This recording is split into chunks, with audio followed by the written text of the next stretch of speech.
there is a 24-year-old suspect holed up inside this bungalow, which I'm in a suburb of northern Toulouse, about 3 kilometers as the crow flies from the Jewish school where those attacks, where that killing spree took place on Monday.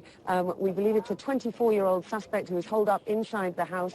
The raid going on now for already 3 hours. 2 policemen injured in that raid so far. We know from the Interior Minister, who's on the scene, that negotiators have been trying to talk to the suspect via his mother, but that process of negotiation hasn't worked.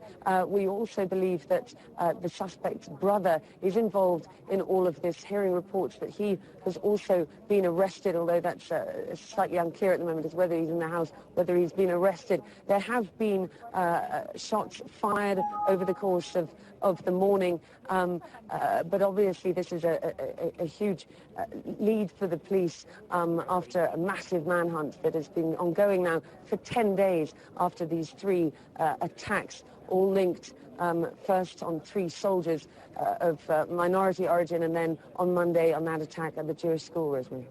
Diana, and just to explain to you and to our audience, we do have a significant delay, and that's why we're having a few problems just with our communication here, but we're certainly able to get the information out to our viewers. Diana, going back to you now, how difficult has it been to get this information from authorities there?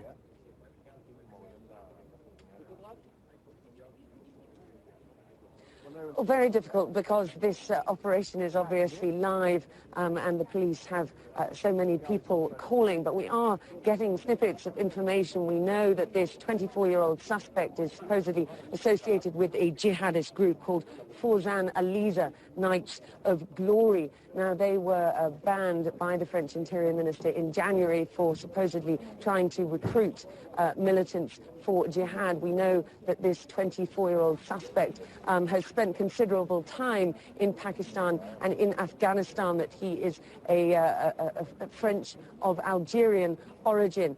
And this really takes the investigation back sort of full circle, because those shootings of the soldiers 10 days ago and then last Thursday, it was assumed that because they came from a regiment that had recently come back from Afghanistan, that this may indeed have been linked to some kind of jihadist group. Then there were theories coming out after the attack on the Jewish school that this was perhaps a paratrooper with neo-Nazi tendencies. That was one lead that investigators were following. Now it would appear that jihadist link that they were considering at the beginning may actually have been more the case.